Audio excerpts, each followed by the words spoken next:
Hi cuties! Today we're doing the Indiecember Writing Tag. So this is kind of a game like in bingo. I have my bingo board written right up here along with all the questions. I've got a hat filled with numbers, my witchy hat. We're gonna try to get bingo. Basically, it might happen fast, it might happen slow. For this video, I'm gonna kind of keep it strictly with the Ashport archives. I'm not going to talk about the current whip that I am working on right now that's outside of Ashport. There are 25 questions in total. Let's see what the first one is that I get. And that is number 12. Holiday parties. Do you have a log line prepared for when someone asks you about your book, or do you run and hide? So when I go to conventions and people ask me what my book is about, this is what I tell them. This is my original Phoenix mythology in an urban fantasy setting, featuring a ragtag group of mythological misfits all banding together to stop the forces of evil trying to get into their house to find said Phoenix. That's kind of my quick version. If they ask me a little bit more, I then tell them it follows my main character, Levin Colony, who is estranged from her parents as soon as she got out of high school. She moved away to Japan, and her uncle suddenly passes away and leaves her this giant house, which she comes back to basically sell, but then finds out that there is more to the world around her, that there's demons, there's vampires, there's ghosts, there's all kinds of stuff, and everybody thinks that her uncle was in possession of the Phoenix, which is inside the house. So now, not only is everyone out there in the world, including good guys and bad guys, trying to get into her house to find the Phoenix, even she's trying to find the Phoenix, because it can't be that hard to miss a giant firebird, right? But shenanigans ensue because she really doesn't want to take part of this world. She's a very reluctant hero who has authority issues. And then through her journey of now living in this house with all of these new people, she discovers there's a lot more to what her uncle was doing than what she believes. And there's my log line. It's kind of funny when you go to conventions because I'll say that first line of my original Phoenix mythology urban fantasy featuring a ragtag group of mythological misfits like 15 times, that I've gotten pretty good at saying it very fast. Next up is number 1, Nightmare Before Christmas. What's a writing or book release mistake that still haunts you? Basically, there are typos that I have still found, even though like I went through these books so many times, but I definitely wish I had had, at least for the first book, a lot more beta readers to help me find those little like spelling mistakes and stuff. That's probably the one that haunts me the most. There's other things that haunt me, but little typos like that when I was working so hard to not have that, that one haunts me the most. Next is 14. Santa's coming to town. Is your pro tag naughty or nice? She's probably on the naughty list. She is a hero, but she gets in trouble a lot, and currently in the 4th book that I'm working on, she's definitely on the naughty list. So, number 4, elves. Do you have any writing helpers you'd like to shout out? Hashtag nanohose and hashtag streamhoppers. As you guys know, during NaNoWriMo, I was live streaming the whole time and I met a bunch of people. So I'm gonna just put everybody's channel names right here so that you guys can go check out their channels as well. But this is basically the nanohose crew, and they helped me a lot. They're the reason that I got to 100,000 words in NaNoWriMo. Granted, I just failed my own challenge of only talking about Ashport, but anyway, let's keep going. Number 6, Christmas lights. What character would be most likely to use Christmas lights inappropriately? Probably, okay, so it depends on how inappropriately. If we're talking about like a weapon, I would say June, because he would not know what to grab. If we're talking a little bit more naughty, I would definitely say Avery or Sen. Yeah. And probably Darren too. She'd probably use it for a multitude of inappropriate ways to use Christmas lights. Next up, 5, sleigh bells. What music do you listen to when writing?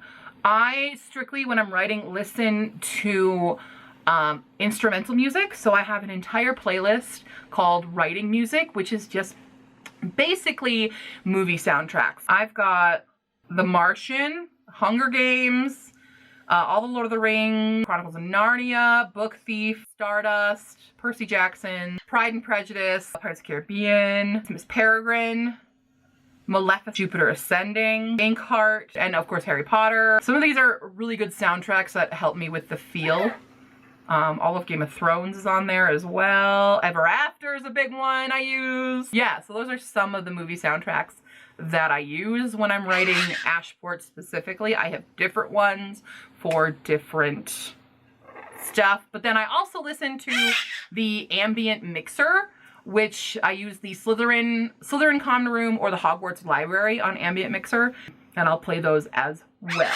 Next up is 19. Santa's beard. Who is your oldest character and around how old are they? This is an unfair question. I have a lot of immortals. So in Ashport, the oldest character, I don't want to spoil this stuff because it's spoily, but I'm going to say Darren. Darren is several millennia old. Next to Darren, I would say it would be Avery. He's at least 1,000. Darren's got him beat though.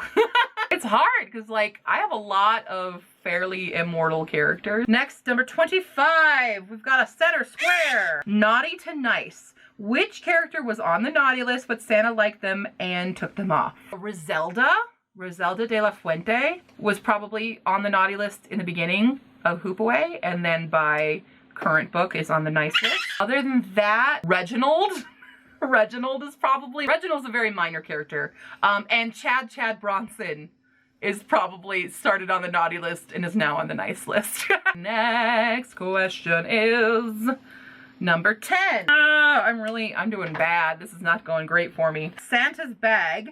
If you could tell Santa one item that should be given to every writer everywhere, what would it be? $500 million, please.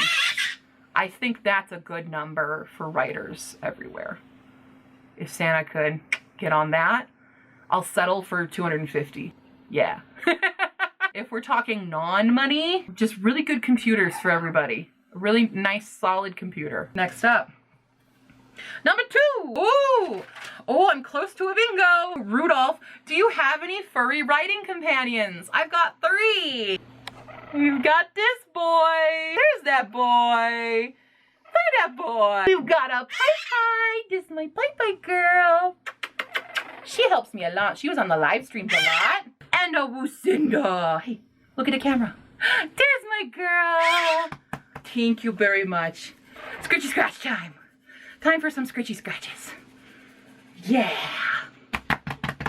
Those are my writing furry companions.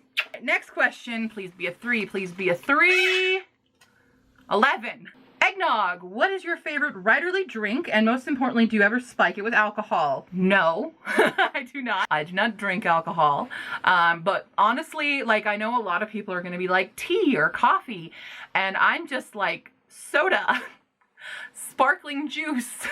If I was going to go for like a hot drink, I'd say hot cocoa or hot cider. But most likely I am drinking soda. That's the most common drink you will have found me drinking because I can't help it. I like soda. I'm sorry. Don't drag me for it. We've got, please be a 3. 21. Okay. Oh, I'm close to another bingo. Okay, that's fine. Snow Angel. Which of your characters is most likely to make a snow angel and which is most likely to be wishing they were on a beach instead? My definite snow angel makers are Sadie, June, Altair. Those are my 3 snow angel makers. People wishing they were on a beach instead. Sen, Levin, they probably would have wanted to be on a beach instead. Yeah, that sounds about right. Oh, Viper too. Viper would definitely want to be on a beach rather than deal with. Viper's from Tucson. He don't like the cold. Come on, give me 20 or 3. No, I picked 9. Oh, but 9 gets me good too. Okay, 9. 9 is getting close. I'm gonna reach one eventually. Ho, ho, ho. What's a line or scene that makes you or your readers laugh? I don't know about my readers. A scene that makes me laugh? Basically anytime Eleven is dealing with authority and she totally biffs it. So one of my favorite lines is in Memory of the Hoopaway, and it's when Eleven goes on trial and she walks into the council room and it's just dead silent. And she's uncomfortable with that. She's also really pissed off that she's here in the first place. And the first thing out of her mouth in the trial is, so if trial by combat is an option, if so, I'd like to name Dwayne "The Rock" Johnson as my champion. That really sums up Levin's character because she's terrible with authority. She's very sarcastic, but that's how she handles stress. is through humor and sarcasm. And that's one of the things that makes me love my character Levin so much. There's also a scene where her parents show up to her house. She's like pumping herself up to go talk with them because she hasn't talked with them in years. And they lied to her whole life about the truth about her life. And so she is determined to go into this next room and be, you know, she's going to be in charge. She's professional. But she whips the door open and immediately falls over a chair and then tries to recover it, but it's one of her biggest like klutz moments of like, I'm gonna do this, I'm gonna be fine, I'm in control, and then trips over a chair. So that's Levin for you. All right, next we got 18, blizzard. What's your favorite weather to write in?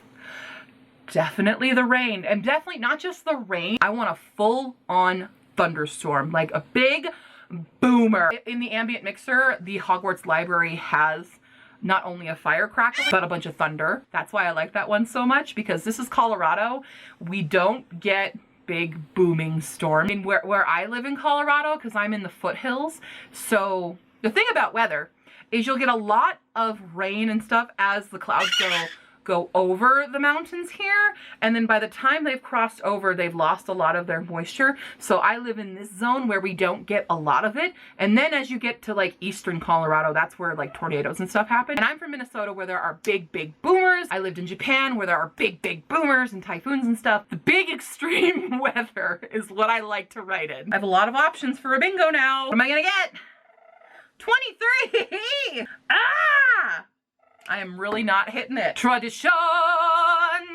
Traditions! What holidays or traditions exist in your story's world? Mine exists in the same world that we have. My characters don't spend a lot of time doing it, but in Karuda, in Cage of the Karuda, we do celebrate New Year's. So that's one. Otherwise, we don't really go through any other holidays. I mean, the other traditions, I guess, would be like conservator life and the test to be a conservator in the school and stuff like that, but the only real like holiday is New Year's that happens. I have to get a bingo.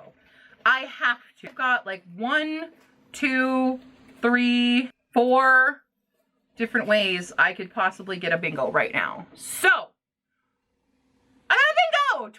20! Gingerbread house, who is your handiest or craftiest character? I would have to say Sadie and Nigel. Considering overnight they create Levin's new conservator wardrobe, which is like steampunk without the punk or steam. It's just like Victorian clothes. That's what conservators wear. They do create her entire wardrobe so that she's ready for her test as a conservator in the first book. So I would definitely say those two. Yeah.